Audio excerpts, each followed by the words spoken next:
This week on Steel Horse Thunder, we're at Heavy's Bar and Grill in Canby for the first annual Steel Horse Thunder fundraiser.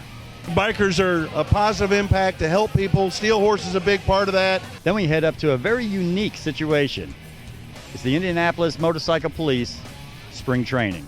Not only are we teaching them how to ride a motorcycle, we're teaching them how to ride it as a motorcycle police officer. How long you been riding? Today is day 9 of my entire life. All that and much more this week on Steel Horse Thunder. They're probably going to get some sunburns. I'm just looking good, aren't I? Right, you're just looking good. Steel Horse is brought to you by Leidendorf Law, with over 60 years experience in motorcycle and automotive injury cases. When it's time to ride, we'll keep your mind where it matters most, on the open road. We get it.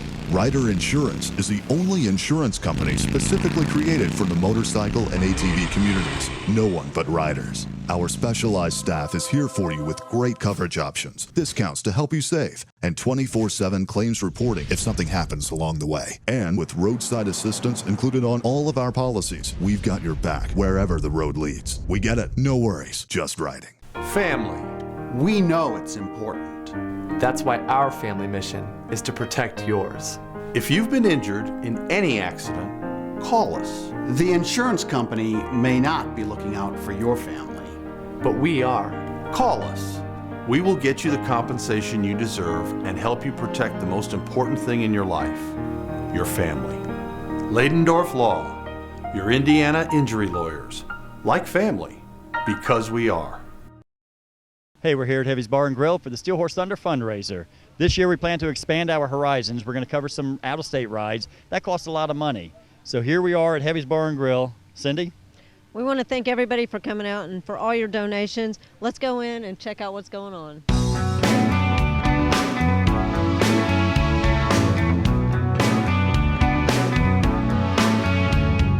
Let me just ask you, what does Steel Horse Thunder mean to you guys? It just means everything to us. The fact that you guys get out and hit many different places, the benefits are just phenomenal. I mean, you hear it from everybody. You bring all of the events and everything that we do for other people, you bring it inside the actual people's home. And that's really the neat thing. People who can't get out or come to some of the functions, they got the comfort of their own home. So you're here for the fundraiser. You rode your bike in, and I am just in awe of that because it was raining when you came in. You were soaking wet. Tell me about why you're here. Just love your show, and got a little wet coming in, but I thought it was a motorcycle party, so I was the only guy that rode in, but that's okay. Well, you know, you deserve a prize because you are the only one that rode in. I got a shirt, so, you know, that's nice. Well, I'm glad. Well, maybe I'll sign it for you. How's that? I would like that a lot. It's about great relationships, really, is what it is. And we want to help the community, whether it be funding disease research, helping kids, families, things like that. We want to show the community that the bikers are a positive impact to help people. Steel Horse is a big part of that, whether it be Rams Ride or many of the other rides throughout the season. So we love to be a part of it. We'll always be here. Right on. I appreciate it, and I appreciate the ride, the Rams ride. You guys always do such a fantastic job on that. It's always one of the safest rides out there, and I appreciate that. Thank you. Hey, Coop, Sammy, I appreciate you guys coming out to the Steel Horse Thunder fundraiser. What does Steel Horse Thunder mean to you guys? Steel Horse Thunder is the best for us, man. All of our guys watch you guys every week. The things you guys do to come out to help and just publicize what everybody's doing for these kids or any charity, adults, military, everything you guys do is just great. It brings bikers out, connects the community together. Just absolutely love you guys. So Mercury, you gave us a basket today, and it was worth a lot of money for the fundraiser. I love your business. Can you tell me about your business and tell me about your personal life also? Well, 2 years ago, I got out of prison. Didn't know what to do. I was on home detention. And instead of going back to the same old stuff, I got clean off of drugs in prison. I found myself. I went through a lot of programs. And I started messing around with jewelry. I've always loved it my whole life. And just got this. I started out with 25 little pieces. at a little bitty bar that set me up, and now I've got thousands of pieces, and I'm here to tell a lot of women and men too, there's good hustles, not hustles, there's good work out there, there's good ways to make money. You don't have to get out there and do the drugs and go back to the same old ways. You can make it, and God is good. You guys do a lot of good things for the community. When I heard about this, that's why I wanted to donate what I did. Sammy, I know you're very involved in Second Amendment and everything else. How has being with Second Amendment changed your look on things? Oh, it's changed it majorly, especially for our charity rides that we do and help everybody out. It really makes you see what you're doing for the folks. It's just a blessing in the sky.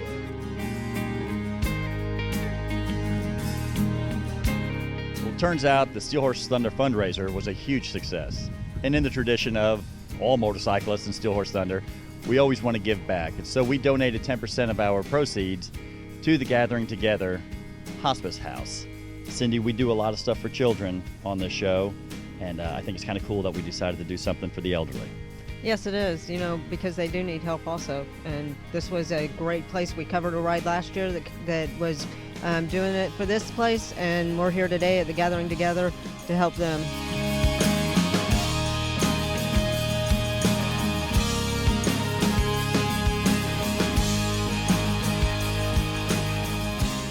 Well, Rita, we're here at the Gathering Together house. It is a beautiful house. Can you tell me what it is that you guys do here? Okay, well, we invite people in at the very end of life. The last stage is probably a few days to a few weeks at the end of life, and we invite them and their families to come, and we take care of them until they pass, or until they go somewhere else, until they get better. It happens occasionally. Well, that's good to hear, because you don't always hear that. You usually do hear that it is the case that they pass away. It's neat that you have the people, their family is also welcome to stay here. Do you have a lot of the family that do stay here with them? Not as many as I had originally thought. We have families stay, maybe 15 to 20% of the families stay here the whole time. We recently had a lady here, and she had 2 daughters, and they never left her side.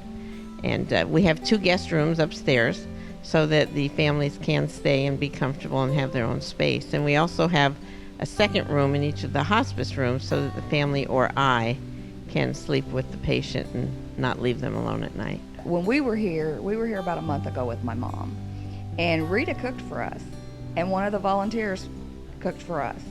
And they just ministered to us and blessed us, and really just loved on us and took care of us. It is amazing, and to have your own family here and just hear what you've been through and everything. Now, did all your family stay here with you, or was it just you? It was my sister and I, and we stayed, I would stay one night, my sister would, and then we could tell that my mom was going to pass soon, so then we both stayed the whole weekend together, and we were holding my mom's hand and praying her in when she passed, and Rita was right there with us, praying too, and my nieces and stuff would come and just visit my mom a little while, and then they would leave. And it was very nice for everybody to have a neutral place. And it was very important for us to have a neutral place, not in one of our homes or something, just a neutral place where we could just say our goodbyes. And you can just be yourself here. I mean, I took a jacuzzi, and she wants you to. She wants you to relax and just do that. And so my sister and I have both got involved now because we want to give back. We want, not only financially, we've done that too, but we want to be hands-on and minister to other people, because not everyone has family to be with them. Okay, Rita, I have to ask you, how did you get back here? You lived in San Francisco. How did you make it back to Plainfield, Indiana? I'd never been here before. I was visiting a friend in Mooresville, and we went to church on Sunday, and I heard the voice of the Lord. I literally heard the voice of the Lord saying, "Come back here, this is home for you now." So I was on my way to a wedding in St. Louis, so that was on Sunday. I bought the house on Monday, and I think I flew out on Wednesday to go to the wedding, and then, got back here soon after. Wow. So you're not even from here. You just heard the Lord telling you to be here. And you know, it's the best place to be in the whole wide world. I am so thankful to be in this community. It's a wonderful place. Laura, I just want to know what, on this beautiful day, what brings you out here to volunteer for work? Well, we are a small group, a Sunday small group from Chapel Rock Christian Church, and we have had a Go Love Indy project through the years. And this year we're kind of doing individual things, and this is a place that's near and dear to our class's hearts because one of the members of our class spent his last days here. And so we've kind of stayed in touch, and when we found an opportunity to come out and serve, it was the perfect fit for us. Rita has quite the ministry here, and we didn't even know this place existed until actually the classmate was Randy, and his sister Linda had done some work fundraising, and so she knew about it, and so she got with the family, got with Rita, and got that set up, and then we became acquainted with it through there. And so this last month has been a service project month for our church, and so the first thing we thought of was let's do something for the gathering together so we can help them out. My original vision was that this whole house was going to have people all over the place and people sleeping on the couches and on the floor and sleeping bags because everybody would just come for, you know, Grandma's final days. But it doesn't really happen that way, but just in case. And there have been times when everything's been full. And those days I love. Those days really are very heartwarming for me. Well, Rita, today we have a presentation for you. We did a fundraiser a few weeks back, and we raised $9,750, and we want to round up and give you a check today. So for the gathering together, and Scott has the check for her, and we just thank you. After talking to all the people here today, I am just amazed at what you do, the work that you put into this house, and the work that you put into everybody's lives for it. And I was almost in tears talking to the lady that her mother stayed here, and it just amazes me what you do. And we want to just thank you for that, and thank you for everything you're doing in this community, and for all the volunteers that come out and help you. So here's your check.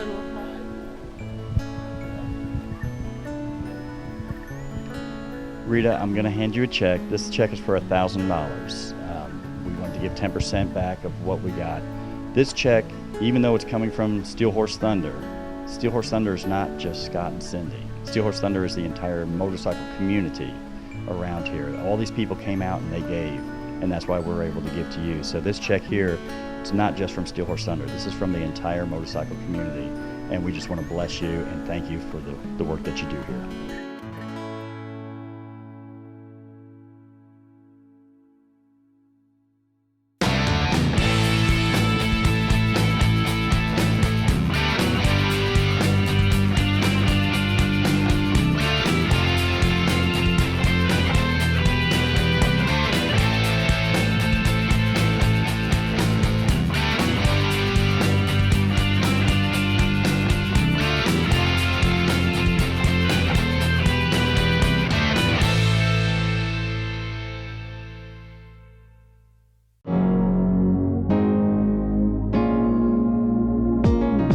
You've seen our firm on Steel Horse for a decade. We've been a main sponsor trying to give back to the biker community through sponsorship of rides, safety tips, and charitable contributions. I'm Mark Ladendorf of Ladendorf Law. If you're in an accident and need an attorney, call me. Ladendorf Law, like family, because we are. Now let's take a look at the Southside Harley-Davidson Woman Rider. So Cindy, how long have you been riding this bike that you have here? This bike here just today, but I've been riding for several years, close to 10. So what kind of bike do you normally ride? Normally a Fat Boy, yeah, but this is pretty close. It's a Heritage. It's an 04, and it's really souped up, so I like it better than the Fat Boy. It's a pretty nice bike. Are you going to buy it off the guy that you're borrowing it from? I wish, but he ain't coming up off of it anytime soon, so that's probably not going to happen. Well, you are a woman rider. Did you go through the course to learn to ride, or did you just do it on your own? I went and rode for several years without the course, but then I went on the course, and I wish I'd have did it many years ago. I understand, because they teach you a lot, don't they?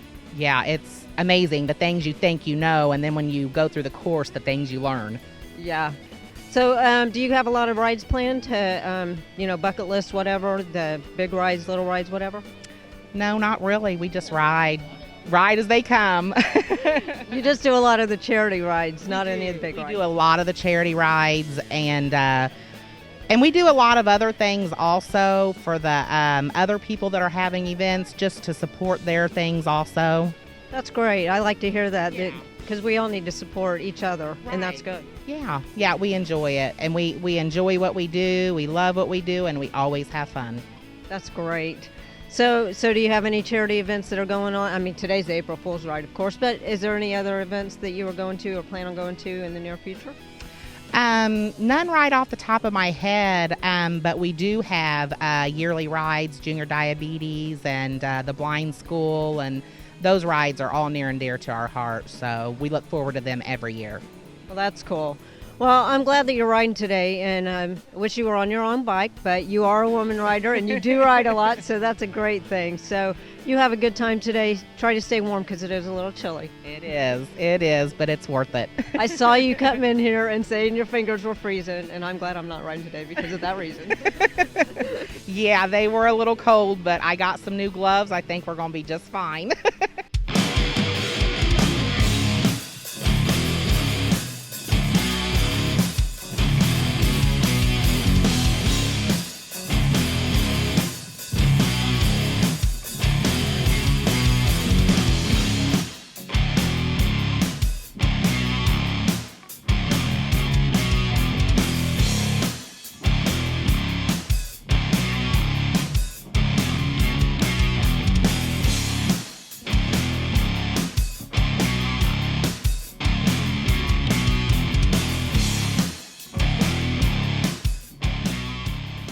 So as most of you know, we've been affected by suicide, and we have a big ride coming up. Lisa, can you tell me about this ride?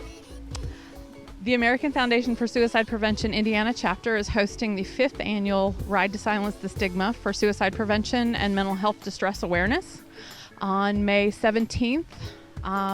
Registration starts at 11 a.m., kickstands up at 12:15-ish. Harley-Davidson Northside will be providing hot dogs and hamburgers before the ride, and then we'll be here at Heavy's after the ride. Well, it's going to be amazing, because I'm looking forward to it. I'm hoping that it will get bigger and better every year. This is a ride that has totally affected us, and we are supporters of this ride. So I want everybody to come out, and sponsors, and I would love for everybody to come out and share with us for this ride. So thank you so much, Lisa. Is there anything else that you would like to say about the ride? Well, we certainly want people to ride for loved ones that they've lost by suicide, but we certainly want people to ride if they've had lived experience, which is an attempt survivor or anyone that lives with mental health concerns or illnesses. Some people say true beauty comes from within. At Krambos, we think beauty can be inside and out. Along with the best paint and body work in the state, Krambos also offers all Harley motorcycle service work, from tune-ups to rebuilds, so make sure your bike looks as good as it runs and bring it on in to the only shop that treats your bike as good as we treat our own. Krambos. We'll get you noticed. The choice we make often affects our family and future. For most, riding is a choice easily made to escape life's daily routine. Accidents can happen to the most seasoned rider through no fault of their own. Make the choice to select a seasoned attorney if the worst happens to you and you are involved in an accident with injuries. Leidendorf Law has been representing injured bikers for over 34 years. Call us first. Leidendorf Law, like family, because we are. All motorcyclists are invited to the 22nd Annual Miracle Ride benefiting Riley Hospital May 30th and 31st. On Saturday, polka runs from around the state will bring the riders to Main Street and the town Speedway. And Sunday, the big ride starts at Allison Transmission. Don't forget, the Miracle Trail Riding Race is June 6th and 7th. Miracle Riders have donated more than $4.4 million to Riley Hospital since 1994. Get all the Miracle Ride details online at miracleride.net. Ride with us and make miracles happen for the kids at Riley Hospital. Hey, we're always looking for something new to cover. Well, I think we may have found it. We're out here where the motorcycle police are out here doing their training. And so let's find out how the best riders in this state, let's see how they learn how to do what they do.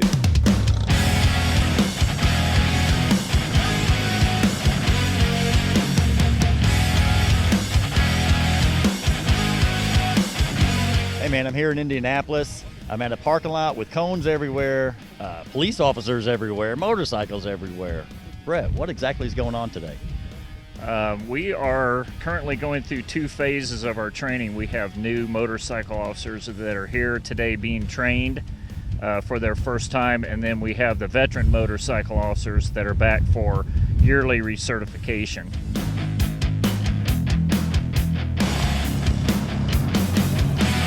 How long have you been doing this? Wow, 33 years on motorcycles. It's a long time. That's pretty amazing. Now, I know, there are veterans like you, but there's also some new people here, correct? Yeah, we have brand new guys out here. Actually, a couple of the new officers have never ridden a motorcycle before. So not only are we teaching them how to ride a motorcycle, we're teaching them how to ride it as a motorcycle police officer. All right, well, we're going to go find some of these people, do some talking, and thanks for inviting us out. Our pleasure. Glad to have you here, Scott.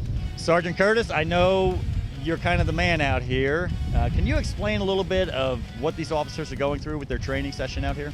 Well, we stress safety first. So we bring them out, and like I said, 4 of the students have never ridden before. And as an instructor, when I came through, I didn't know how to ride. But the good thing about that is you don't have bad habits to break. And so we take them through and we show them how to safely operate this bike. But what we teach is enforcement riding. But they can use all that we teach them for their personal bikes also, because it's just safe riding. That's what it is. Hey David, I know there's like cones everywhere. It's hard for me to kind of visualize exactly what everybody's doing out here, but I know everything out here symbolizes, everyday stuff for these guys. Can you tell us a little bit about what each thing is symbolizing? Yeah, what we do is we train the guys to where everything becomes muscle memory with using their brake, their throttle, and their clutch, and also moving their head and eyes in the direction they want the motorcycle to go. So the different exercises, it trains them to, as they're driving, if they have a vehicle pull out in front of them or a child should step out in front of them, they're able to look and without thinking, using the muscle memory, they're able to just maneuver the motorcycle out of the way. That way they're moving to a safe spot.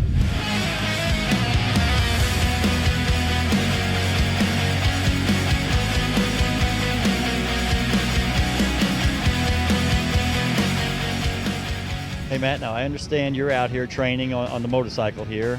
How long you been riding? Today is day 9 of my entire life. Day 9 of your entire life. What made you decide to do this? When I became a cop, one of the things on my list was becoming a sickle officer. Seeing them on the bike and how good they looked, and just as a unit, how sharp, and wanted to be a part of that. So 9 days into it, what are you thinking now? Everybody said when I started this training, this would be the hardest, funnest training that you'll ever do.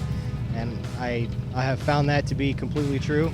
Not enough ibuprofen and Tylenol for the sore wrists and forearms, but every day is a blast. This is one of the easiest things on this course to do, and that ain't easy.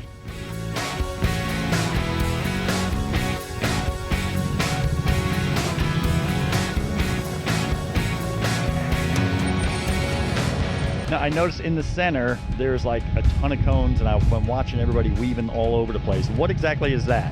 We call it our intersection. It's basically, if you could picture that, it's an intersection in a street, and the intersection itself is towards the end of the training. Everything that they learn up to this point, they utilize all of it when they're in the intersection. Their head coming around to where they need to go. They're using their clutch and their throttle and their brake to control the motorcycle. Most everything we do out here is at a slow speed, and it's to teach the guys to maneuver the bike. That way, when they're on the street and they're riding, they don't have to think about it. It's just something that clicks, and you see something coming at you, you move to a safe spot. Most people without that type of training, they usually fixate on something that pulls out in front of them. That's the reason why we have accidents. I can't imagine what it must have been like when you came out day one and did this the first time to where you're at now. Are you pretty amazed with your accomplishments so far?